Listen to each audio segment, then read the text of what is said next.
Ma'am, if we get some injury in the bone, like we have some, ma'am, we have nail in our bone. Mm-hmm. So, ma'am, like if there is in physiotherapy, that is also covered, no?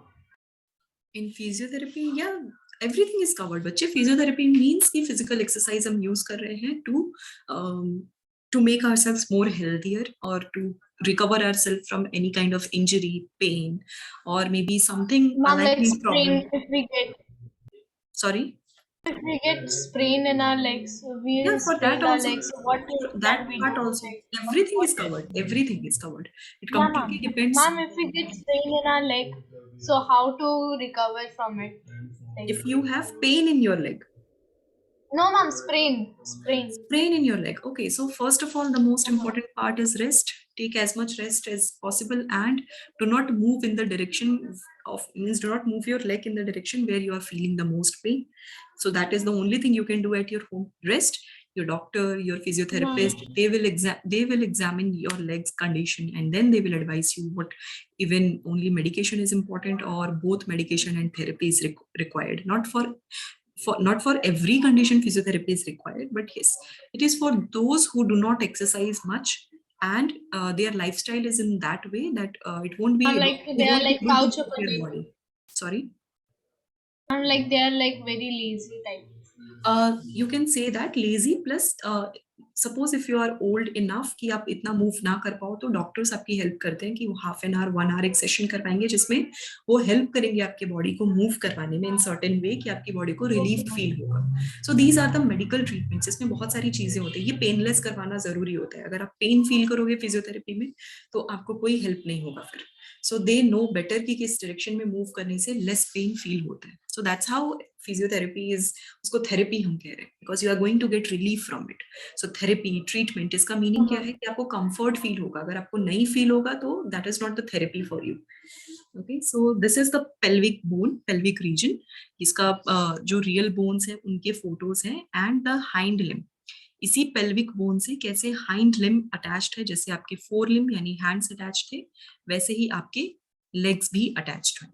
So these are all the structures जो कि present है. ये जो thigh bone या femur जिसको बोलते हैं, they are the longest bone आपकी बॉडी के. जैसे स्टेपीज मैंने कहा था स्मॉलेस्ट है, this is the longest. Then मैं आपको थिनेस्ट बोन भी आपको दिखाना चाह रही थी. वेट.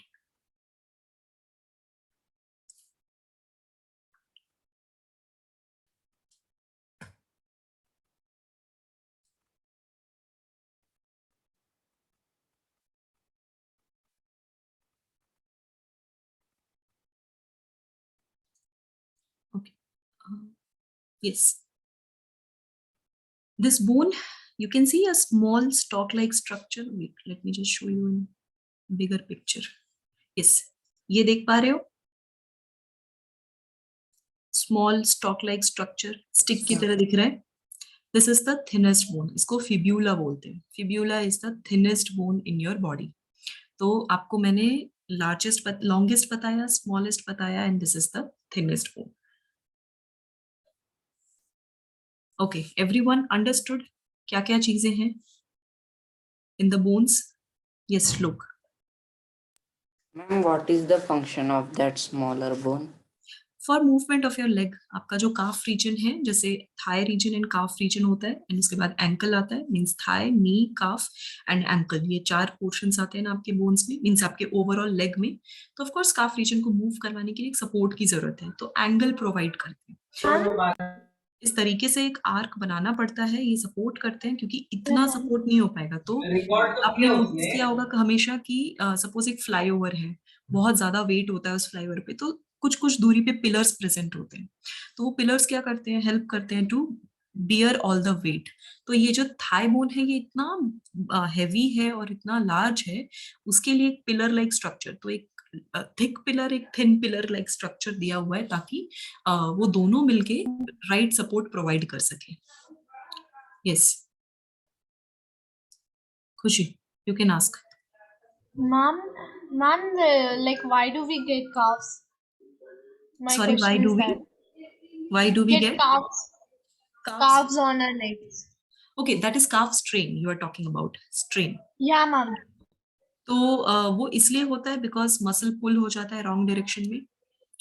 देन दूसरी चीज कभी कभी चोट लग जाती है, उसकी वजह से आप एक्सरसाइज करते हो तो आप गलत पोस्चर Ma'am, में. like we get a pattern over there, like our bone, like in muscular people, it is seen like their legs are having like that line of like it. They are having some sort of their on their bone, like their muscles are very like looking like they're like okay very okay. organized. सी अगर आपको कहीं भी sprain या फिर strain feel हो रहा है, it means आपने मसल पुल किया है. कभी भी यहाँ पे बोन का कोई रोल नहीं होता. अगर इस टाइप का स्प्रेन या स्ट्रेन होता है तो वो मसल्स और उनके बीच में जो फाइबर्स होते हैं उनकी अलाइनमेंट इशू होती है. आप गलत एंगल में स्ट्रेच करते हो या आप ओवर स्ट्रेच कर लेते हो, उसकी वजह से होता है. Everything happens because of the physical condition. Yeah. Shlok, let me just show you the neck picture. Which one you were talking about? This one? Oh, ma'am, I want to see the back side of the bone. Okay, back side of the neck. That's what you want to see? Yes. Okay, Yes. so this is the one picture which I have. I don't have the zoom picture. Detail picture नहीं है मेरे पास back side का. This is the only picture which I have.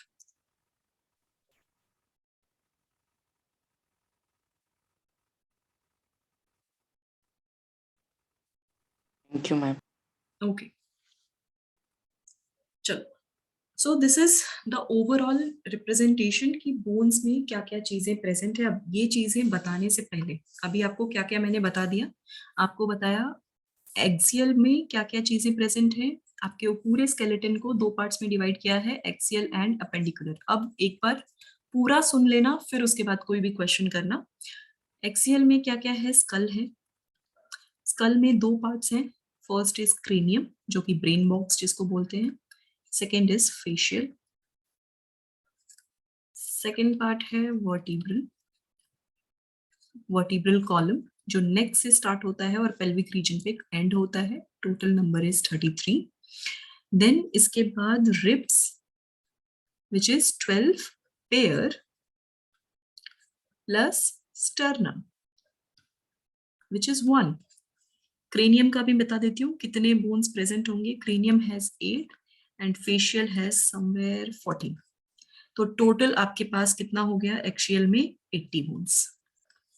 Then appendicular bones के बारे में देखते हैं. Appendicular bones दो गर्डल्स देखे हमने. कौन कौन से गर्डल्स देखे. पहले पेक्टोरल आपका शोल्डर पोर्शन.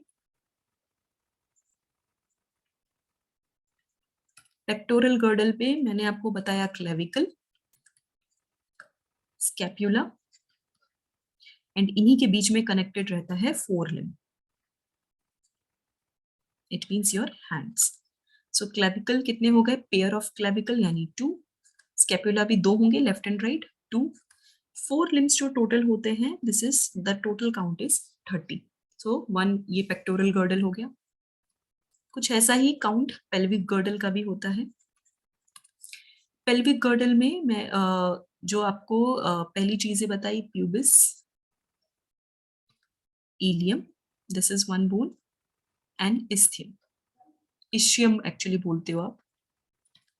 तो ये हो गया. इसके बाद इससे जो कनेक्टेड होता है that is the hind limb. Hind limb somewhere around 30. Sorry.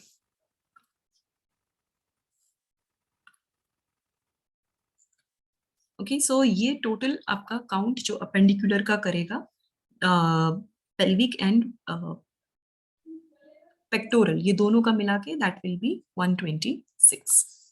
सो ये हमने क्या पढ़ा. ये सारे के सारे आपने चीजें about bones with pictures and alignments. एक चीज जो आपने नहीं पढ़ी which I have to explain you now that is related to the joints. हम जॉइंट्स के बारे में बातें कर रहे थे बट हम नहीं पढ़ रहे थे. अब जॉइंट्स जो है यानी दो बोन्स के बीच का जो भी अटैचमेंट होगा अलाइनमेंट होगा that is known as joints. So you all can write attachment of two bones.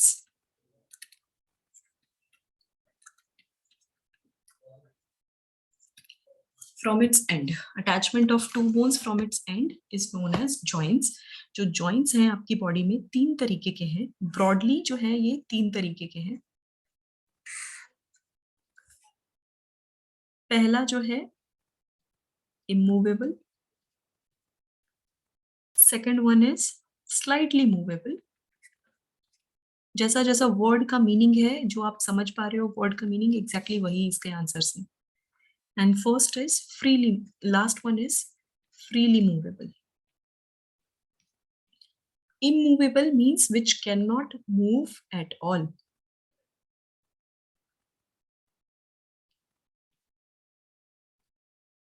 बिल्कुल भी मूव नहीं करते. पता है कौन से एग्जाम्पल्स हैं? आपके स्कल्स. मैंने आपको बताया स्कल में क्रेनियम एंड फेशियल है. फेशियल में सिर्फ लोअर जॉ ही मूव कर पाता है. मैं बात कर रही हूँ या आप बात कर रहे हो तो आप नोटिस करना पूरे स्कल में सिर्फ आपका लोअर जॉ मूव करता है. तो एक्सेप्ट लोअर जॉ जो बाकी होते हैं वो सिर्फ अटैच्ड होते हैं एक दूसरे से. उनमें एडेसिव जैसे फेविकॉल के जोड़ होते हैं वैसे फेविकॉल्स की तरह बायोलॉजिकल एडेसिव्स भी होते हैं, वो ही अटैच कर देते हैं. फाइबर्स होते हैं उस तरीके के, उनको इस तरीके से ज्वाइन करते हैं कि वो बिल्कुल मूव नहीं कर पाते. So example is skull. Slightly movable means वो थोड़ा बहुत आप मूव कर पाओगे बट बहुत ज्यादा हर एंगल में मूव नहीं कर पाओगे. कोई एक ही डायरेक्शन में आप ठीक से मूव कर पाते हो. So can move only in one direction. तो अगर ऐसा कुछ होता है तो उस चीज को बोलते हैं स्लाइटली मूवेबल जॉइंट्स. एग्जाम्पल इसका देती हूँ वर्टिब्रल कॉलम. क्या वर्टिब्रा को आप हर तरीके से बेंड कर सकते हो? नो. इधर आप फॉरवर्ड बेंड कर पाते हो और थोड़ा बहुत बैकवर्ड बेंड कर पाते हो. तो वो सब क्यों हो पाता है? क्योंकि वही एक डायरेक्शन है जिसकी वजह से जितना वो मूव कर सकता है. लेफ्ट राइट आप मूव नहीं कर सकते, आप प्रॉपरली फ्रीली मूव नहीं कर सकते. Yes Ma'am, it is a fact that when we cracking your neck can maybe like it could lead to break of like an artery could be broken by like it could harm an artery in our neck, which can which can give us a stroke, which can cause a death also. yeah, it is possible if you are not if you are cracking too much of neck और कोई ज्यादा झटके से आपने sprain ले लिया या फिर कोई फोर्स सह लिया नेक में, तो सेंसिबल एरिया है वो. वहां पे बहुत सारे हेवी वेन्स भी हैं, आर्टरीज भी हैं, प्लस बहुत लाइक वर्टिब्रल कॉलम है, स्पाइनल कॉर्ड भी नजदीक है उधर. और फ्रंट अगर आगे की तरफ से देखिए तो ट्रैकिया भी है हमारे पास, यानी विंड पाइप है. सो बहुत सारी चीजें जो अफेक्ट हो सकती हैं उस चीज की वजह से. It happens. Ma'am, freely movable, we could consider our shoulder joint. Yes, freely movable means आप मल्टीपल डायरेक्शन में मूव कर पा रहे हो. उसकी वजह से आप लोकोमोशन, मूवमेंट, हर टाइप की एक्टिविटीज आप कर सकते हो. That is your freely movable. So you can say your elbow joint, your Ma'am, slightly movable, we could also take that lower jaw. Yes, you can Slightly consider. movable. Yeah, you can consider.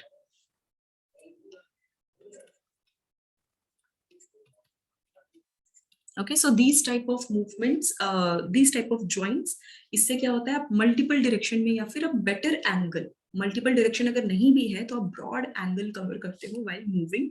तो इन सब चीजों को freely movable consider किया जाता है. These are the three main categories जिसको आपको ध्यान रखना है, जिसपे questions joint is also there. That Sorry? one joint. Which one? Ma'am, pelvic joint. Pelvic joint, no. Pelvic joint में आप अगर डिपेंड करता है पेल्विक गर्डल में आप किसके बारे में बात कर रहे हो. अगर आप प्यूबिस, इशियम, इलियम इनके बारे में बात कर रहे हो तो फिर ये तो मूवेबल नहीं है, उनके बीच में कोई मूवमेंट नहीं है. उनसे connected The joint where from a thigh that joint is there from femur. That is the limb. वो लिम्ब जॉइंट हो गया ना, तो लिम्ब्स मूव कर पाते हैं उस जॉइंट की वजह से. पेल्विस मूव नहीं कर पाता उसकी वजह से. Okay, so these are the three important joints जो आपको ध्यान रखना है. Some examples and the definitions. इससे questions आएंगे. इनके बाकी further बहुत सारी categories हैं joints में, उनसे अभी questions नहीं आएंगे. So these are the bones. ये जो मैंने आपको इतना लिख के दिया है, this is the important part for all of you. इतनी बात सबको समझ में आई? Yeah, ma'am. Okay, चलो. So this is about the human skeleton system. तो movement में हमने human वाला part अभी cover किया. Next class I'm going to explain you about plants and some of the extra information. अब देखो प्लांट्स में आपको पता है कि वो एक जगह से दूसरी जगह मूव नहीं करते, सिर्फ उनके Yeah, ma'am. Leaves and branches he move करने वाले Ma'am, हैं. we तो बस could उतना ही पढ़ो. just study about the xylem and phloem in one moment or You have already studied about it. what? Just I have to add some Yeah, ma'am. points. कुछ movement उनके stimulus based होते हैं, वो मुझे आपको explain करने हैं. So next class में मैं वो एक्सप्लेन करूंगी. Yeah. Plus some of the extra points, कुछ और मेरे पास मॉड्यूल में से कुछ Okay, ma'am. पॉइंट्स हैं जो आपको एक्सप्लेन करने हैं. So that I will do that. So this is it about today's session. Everyone understood? Any other doubts? Any other Yeah, ma'am. students? No, ma'am. Yes, Okay. ma'am. Yes. Okay. Chalo, Ma'am? that's it for today. Yes. Ma'am, if we get like an ankle joint is an also example Freely movable. of that. An ankle joint will be example of slightly movable or freely movable. Freely. Okay, ma'am. Okay. Ma'am, homework. There is no homework. Let's finish the chapter first. Then I'll give you some homework. Okay. अभी ये content आपके लिए new था. Bones वगैरह, skeletal system, movement, ये थोड़ा सा new है. तो पहले आप इसको रिवाइज कर लो. जितना पढ़ा उतना आप याद करने की कोशिश करो. देन मैं आपको होमवर्क देती हूँ. ओके. चलो. Bye, ma'am. For today, Bye, ma'am. everyone. Thank you. Take care, everyone.